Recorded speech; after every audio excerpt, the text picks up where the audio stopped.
Hello viewers, నా పేరు రవి. ఈవేళ మనం హైదరాబాద్ రియల్ ఎస్టేట్ లో ఇన్వెస్ట్ చేయాలి అంటే తీసుకోవాల్సిన జాగ్రత్తల గురించి కానీ, అసలు ఎక్కడ ఇన్వెస్ట్ చేయాలి, ఎందుకు ఇన్వెస్ట్ చేయాలి, ఎటువంటి ప్రదేశాల్లో ఇన్వెస్ట్ చేస్తే మనకి లాభం ఉంటుంది అనే విషయం మీద ఒక మధ్య తరగతి కుటుంబీకుడుగా ఏం చేస్తే మనకి కరెక్ట్ అనే విషయం మీద మీకు ఇన్ఫర్మేషన్ ఇవ్వడానికి నేను ప్రయత్నిస్తున్నాను. జనరల్ గా ఇన్వెస్ట్మెంట్ అనేటప్పటికి మనకు రెండు గుర్తొస్తాయి. ఒకటి బంగారం లేదా ల్యాండ్. బంగారం ఎనీవే మనం కొంటాము, భద్రంగా బ్యాంక్ లోనే పెట్టుకుంటాం, లేదంటే ఇంట్లోనే పెట్టుకుంటాం, సేఫ్. దానికంటే ఒక రేట్ పెరుగుతూ ఉంటుంది, ఎప్రిసియేషన్ ఉంటుంది, కరెక్ట్. అందులో మనకేం భయం లేదు. కానీ ల్యాండ్ కొనాలనేటప్పటికి మాత్రం మనకి కొన్ని కన్సర్న్స్ ఉంటాయి. ఏంటి అసలు ఆ ల్యాండ్ కొన్న తర్వాత అదేమైనా డబుల్ రిజిస్ట్రేషన్ జరుగుతుందా, సేఫా మనం ఈ ల్యాండ్ కొనడం, ఏ వెంచర్ కరెక్ట్, ఎక్కడ కొనాలి, సో ఇటువంటి సందేహాలు ఎన్నో ఉంటాయి. సో అవన్నీ మనం ఇవాళ వీడియోలో దానికి సంబంధించిన విషయాలు తెలుసుకోవడానికి ప్రయత్నిస్తాం. అండ్ ఇంకొక విషయం వచ్చేటప్పటికి రియల్ ఎస్టేట్ లో హైదరాబాద్ కు వచ్చేటప్పటికి ఎక్కడ పెట్టాలి. ప్రస్తుతం మీ అందరికీ తెలిసిందే, వెస్ట్ ఆఫ్ హైదరాబాద్ అంటే మన Mumbai highway up to Sadasivpet, లేదు సౌత్ ఆఫ్ హైదరాబాద్ అంటే షాద్ నగర్ అవుతుంది అండ్ శ్రీశైలం హైవే. ఈ రెండు ఏరియాలు south of Hyderabad and west of Hyderabad వచ్చేటప్పటికి ముంబై హైవే, ఇవి మంచి భూమిలో ఉంది. అయితే వెస్ట్ ఆఫ్ హైదరాబాద్ ఆల్రెడీ ఒక సాచురేషన్ వచ్చింది. ఎందుకంటే మీరు సదాశివపేట దాకా వెళ్ళినప్పటికీ కూడా 25,000 గజంకి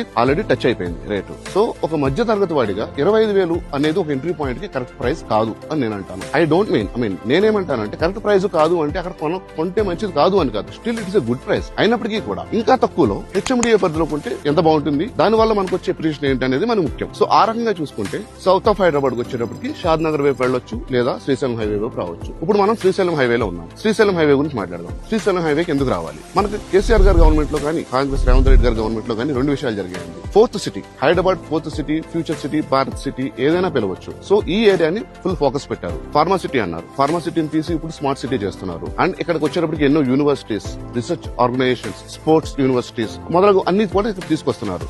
దానికి సంబంధించి గవర్నమెంట్ ఆల్రెడీ 19,000 ఎకరాలు ఎక్విజిషన్ జరిగింది. ఇంకొక 12,000 ఎకరాలు ఎక్విజిషన్ ప్రాసెస్ లో కూడా ఉంది. దీంతో పాటు అనేక రేడియల్ రోడ్స్ కనెక్ట్ చేస్తున్నారు. ట్రిబుల్ ఆర్ కూడా వస్తుంది మనకి. సో ఈ triple R and radial road connect చేస్తూ ఉన్న వెంచర్స్ లో మనం ఎక్కడ పెట్టినా కూడా మనకి ఖచ్చితంగా మంచి భవిష్యత్తు ఉంటుంది. అయితే వీటిలో ఎక్కడ పెట్టొచ్చు మనం, ఈ ఏరియాలో మనం ఏ ఏరియా, ఏ వెంచర్ చూస్ చేసుకోవచ్చు అనే విషయం మీద మనం ఇప్పుడు చర్చించుకుందాం. ఓకే, ఇప్పుడు వచ్చే ఏరియాలో ఈ ఏరియా అయితే ఫ్యూచర్ సిటీ ఏరియాలో వచ్చేటప్పటికి మనకి కందుకూరు దగ్గర నుంచి మొదలవుతుందండి. కందుకూరు దగ్గర నుంచి మొదలై ఆమన్గల్ వరకు కూడా మనకి ఫ్యూచర్ సిటీ ఏరియా కిందే వస్తుంది. అఫ్ కోర్స్ మనకి ముచ్చర్ల ఫార్మా సిటీ ఏదైతే ఉందో అంతవరకు ఎగ్జాక్ట్ గా core zone of port city. But దాని చుట్టూ ఆనుకుని ఉన్న ఏరియాలోనే మనకి యాక్చువల్ రియల్ ఎస్టేట్ అనేది డెవలప్ అవుతుంది. ఎందుకంటే స్మార్ట్ సిటీ లోపల ఎన్నో ఇండస్ట్రీస్ వస్తాయి, యూనివర్సిటీస్ వస్తాయి. సో దానికంటే కూడా రెసిడెన్షియల్ అనేది ఎప్పుడైనా దానికి అవుట్ సైడ్ ఉన్నప్పుడు మనకు బాగుంది. సో ఆ విధంగా చూసుకున్నట్లయితే up to Amangal it's a very good option for us. So ఇప్పుడు మనకి మేజర్ గా ఒకటే డిస్కస్ చేద్దాం. ఏ వెంచర్ అయినా దాని యొక్క సక్సెస్ దేని మీద డిపెండ్ అవుతుంది. రోడ్స్ కనెక్టివిటీ ఎలా ఉన్నాయి, అప్ కమింగ్ డెవలప్మెంట్స్ ఏమున్నాయి, దాని యొక్క ఇంపాక్ట్ ఆ ల్యాండ్ రేట్ మీద ఎలా ఉంటుంది, మనకి గవర్నమెంట్ ప్రాజెక్ట్స్ ఏమొస్తున్నాయి, ఆ ప్రాజెక్ట్స్ యొక్క కంటిన్యూటీ ఎలా ఉంటుంది. సో ఈ ఫ్యాక్టర్స్ అన్ని కూడా మనం కన్సిడర్ చేయాల్సిందే ఖచ్చితంగా. ఈ ఏరియాకి వచ్చేటప్పటికి ఫస్ట్ కనెక్టివిటీ గురించి డిస్కస్ చేసుకుందాం.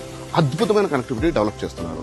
మనకి ఎప్పటి నుంచో రేడియల్ రోడ్స్ ట్రిబుల్ ఆర్ అని అంటున్నారు. బట్ ఇదంతా కూడా ఒకప్పుడు ఆన్ పేపర్ ఉండేది. వేరేస్ రైట్ నో ఉన్న పరిస్థితుల్లో ఆన్ పేపర్ కాదండి, మనకి ఎగ్జిక్యూషన్ లో కూడా వచ్చేసింది. మనం కనుక కందుకూరు దాటిన తర్వాత ఏదైతే మనకి ఈ స్మార్ట్ సిటీ జోన్ ఉందో, మనం ఇప్పుడు వెళ్ళి అక్కడికి వెళ్ళి చూస్తే ఆల్రెడీ తవ్వకాలు మొదలయ్యాయి. రేడియల్ రోడ్ కన్స్ట్రక్షన్ అనేది ఇరువైపులా, ఇటు ట్రిబుల్ ఆర్ దగ్గర నుంచి అటు ఓఆర్ఆర్ వరకు ఏదైతే 300 feet Ratan Tata radial road ఉందో దాని కన్స్ట్రక్షన్ ఆల్రెడీ మొదలైంది. స్పోర్ట్స్ యూనివర్సిటీ కన్స్ట్రక్షన్ స్టార్ట్ అయింది. సో ఇలాగా చెప్పిన ప్రామిసెస్ అన్ని ఆల్రెడీ ఇక్కడ నెరవేరుస్తున్నారు. ఇది మనకి definitely good sign. Coming back to the connectivity of the roads, 300 feet radial road along with metro line up to Kadthal. It's a very good concept, beautiful concept. దీని వల్ల ఏమవుతుంది అంటే మనకి ఫ్యూచర్ లో ఇండస్ట్రియల్ ట్రాఫిక్ అంతానేమో త్రూ రేడియల్ రోడ్ మనకి divert చేసి local city traffic అంతా కూడా మన శ్రీశైలం హైవే ఏదైతే ఉందో దాని గుండా లోకల్ ట్రాఫిక్ ని, ఏదైతే రెసిడెన్షియల్ పీపుల్ ట్రాఫిక్ ని దాని గుండా డైవర్ట్ చేస్తున్నారు. దీని వల్ల చాలా మంచి ప్లాన్డ్ టౌన్షిప్ కింద ఇది డెవలప్ అవబోతుంది. మనకు దీని వల్ల చాలా అడ్వాంటేజెస్ ఉన్నాయి. అవి ఏంటనేది కూడా ఇప్పుడు మనం తెలుసుకుందాం. కానీ ల్యాండ్ తీసుకోవాలంటే మనం మెయిన్ గా ఆలోచించాల్సినవి కొన్ని ఉంటాయి. మనకి ఎంత వరకు సెక్యూరిటీ ఉంది. మనం జనరల్ గా వెళ్ళి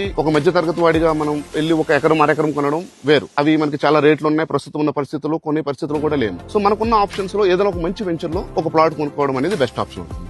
అయితే ఏది మంచి వెంచర్, ఎన్ని వెంచర్స్ ఉన్నాయి ఈ ఏరియాలో, ఎవరెవరు ఎప్పుడెప్పుడు స్టార్ట్ చేశారు అనేది కూడా మనం ఎంతో ముఖ్యం. సో ఆస్పెక్ట్ లో కనుక మనం ఆలోచిస్తే మనం డెఫినెట్ గా చూడాల్సింది ఏంటంటే ఏ వెంచర్ అయినా కూడా ఎన్ని సంవత్సరాల నుంచి మార్కెట్ లో ఉన్నారు, ఎటువంటి ఎమ్యూనిటీస్ ఇస్తున్నారు, చేసిన ప్రామిసెస్ అన్ని నిలబెట్టుకుంటున్నారా లేదా, ఒకవేళ నిలబెట్టుకుంటే ఎక్కడెక్కడ వాళ్ళు వెంచర్స్ ఉన్నాయి, అక్కడ వాటి రేట్లు ఎలా ఉన్నాయి, మనకి అసలు ఆ రేట్ అనేది మనకి రీజనబుల్ గా ఉందా, మార్కెట్ లో కాంపిటేటివ్ రేట్ ఉందా లేదా, ఇవన్నీ కూడా మనం ఆలోచించి తీసుకుంటాము. అలా ఆలోచించినప్పుడు మనకి కొన్ని వెంచర్స్ ఉన్నాయండి. ఈ శ్రీశైలం హైవేలో కొన్ని వెంచర్స్ ఉన్నాయి. అందులో ఒక వెంచర్ అయినటువంటి ఫార్చ్యూన్ బటర్ఫ్లై సిటీలో మనం ఇప్పుడు ఉన్నాం. ఈ ఫార్చ్యూన్ బటర్ఫ్లై సిటీ అనేది ఈనాటిది కాదు, 2006లో మొదలు పెట్టారు. 22 సంవత్సరాల సుదీర్ఘ ప్రయాణంలో వీళ్ళు ఎన్నో వెంచర్స్ చేశారు, ఎన్నో ఎకరాలు వెంచర్స్ కంప్లీట్ చేశారు, సక్సెస్ఫుల్ గా కంప్లీట్ చేశారు. కంప్లీట్ చేసి కడతాల్ అనే టౌన్ లో, మనకి తుక్కుగూడ దాటిన తర్వాత కడతాల్ అనే టౌన్ లో 3600 ఎకరాల అతి పెద్ద ఇంటిగ్రేటెడ్ టౌన్షిప్ డెవలప్ చేశారండి. ఇందులో అక్కడ ఇవ్వని ఫెసిలిటీ కానీ ఎమ్యూనిటీ కానీ లేదు. మనకు అక్కడ గెస్ట్ హౌసెస్ కానీ, swimming pools, schools, parks, play areas, even international school and medical hospital కూడా కన్స్ట్రక్ట్ చేస్తున్నారు. సో ఇటువంటివి ఎన్నో ప్రతిష్టాత్మకమైన ఫెసిలిటీస్ అందిస్తూ ఆ వెంచర్ సక్సెస్ఫుల్ గా కంప్లీట్ చేస్తారు. అటువంటి ఇంకొక వెంచరే మనకి ఎగ్జాక్ట్ గా చెప్పాలంటే, మనకి ఏదైతే రేడియల్ రోడ్ మనకు మొదలు పెట్టారో అది, అలానే త్రిబుల్ ఆర్ ఏదైతే మనకు పాస్ అవుతుందో, ఈ రెండు క్రాస్ అవుతున్న ఒక జంక్షన్ పక్కనే ఫార్చ్యూన్ బటర్ఫ్లై వారు స్మార్ట్ సిటీ అనే ఒక ప్రాజెక్ట్ ని తీసుకొచ్చారు. మనం ఎగ్జాక్ట్ గా ఇప్పుడు ఆ స్మార్ట్ సిటీ అనే ప్రాజెక్ట్ లోపలే ఉన్నాము. ఎగ్జాక్ట్ గా చెప్పాలంటే ఈ radial road and triple R ఏదైతే క్రాస్ అవుతున్న జంక్షన్ ఉందో, ఆ జంక్షన్ ఆనుకుని డైరెక్ట్ యాక్సెస్ ఉన్నటువంటి పాయింట్ లోనే మన వెంచర్ ఉంది. అంటే మన వెంచర్ నుంచి direct access to the both radial road and triple R. ఇకపోతే ఈ వెంచర్ గురించి తెలుసుకుందాం. అసలు ఏమేమి ఇస్తున్నారు, ఏం ఫెసిలిటీస్ ఇస్తున్నారు అనేటప్పటికి, ఇక్కడ మనకి 40 feet CC రోడ్స్ ఇస్తున్నారు. All amenities like schools and parks, children play area, under ground drainage, what ever the standard requirements ఏవైతే ఉంటాయో ఒక వెంచర్ లో అవన్నీ ఇస్తున్నారు. దాంతో పాటు మనకి ఫర్దర్ గా ఎడ్యుకేషన్ సిస్టమ్ కూడా డెవలప్ చేస్తున్నారు అండ్ హాస్పిటల్ కన్స్ట్రక్షన్ కూడా వీళ్ళు ప్లాన్ లో ఉన్నారు, along with one international school. మనకి కడతాల్లో ఉన్నటువంటి ఏదైతే మనకి మెయిన్ ఫేజ్ 1 ఉందో అందులో ఇచ్చిన అన్ని ఫెసిలిటీస్ లాగానే ఇక్కడ కూడా డెవలప్ చేస్తున్నారు. ఇంత డెవలప్ చేస్తూ ఇంత కనెక్టివిటీ ఉంటూ HMDA లో ఉండి దీని ప్రైస్ ఎంత అనుకుంటున్నారు? 10,000 రూపాయలు పర్ స్క్వేర్ యార్డ్. మనం జనరల్ గా చూసుకున్నట్లయితే GTCP వెంచర్లు కూడా 12 నుంచి 14,000 రూపాయలు మధ్య ప్రాంతంలో ఉన్నాయి. ఇప్పుడు మనకున్న రేట్లు చూసుకుంటే హైదరాబాద్ లో, కానీ ఇక్కడ 10,000 రూపాయలకు మాత్రమే దొరుకుతుంది. కాబట్టి అన్ని రకాల ఎమ్యూనిటీస్ అండ్ కనెక్టివిటీస్ తో 1000 ఎకరాల అతిపెద్ద మెగా టౌన్షిప్ లో గజం 10,000 రూపాయలకు రావడం అనేది ఒక సామాన్య ఇన్వెస్టర్ కి, ఒక మధ్య తరగతి ఇన్వెస్టర్ కి ఒక అద్భుతమైన అవకాశం అని చెప్పొచ్చు. ఇలాంటి అవకాశం మళ్ళీ రాకపోవచ్చు, ఎందుకంటే ఫ్యూచర్ సిటీలో రేట్లు ప్రతి నెల మారుతున్నాయి. ప్రస్తుతం జరుగుతున్న డెవలప్మెంట్ రీత్యా ఇక్కడ వస్తున్న రేట్ల మార్పులు చాలా అధికంగా ఉన్నాయి. కాబట్టి ఎవరైతే ఇన్వెస్ట్ చేయాలనుకుంటున్నారో వాళ్ళు ఈ వీడియోను తప్పకుండా సేవ్ చేసుకోండి, మీ ఫ్రెండ్స్ అండ్ ఫ్యామిలీ కూడా షేర్ చేయండి. అలానే మా ఫార్చ్యూన్ బటర్ఫ్లై సిటీలో ప్లాట్స్ కావాలన్నా, ఫ్యూచర్ సిటీలో రియల్ ఎస్టేట్ కి సంబంధించి ఎటువంటి సమాచారం కావాలన్నా కూడా స్క్రీన్ మీద అనిపిస్తున్న ఆ నెంబర్ కి సంప్రదించండి. ఇట్లు మీ రవి. మరొక వీడియోతో మళ్ళీ కలుద్దాం. Thank you.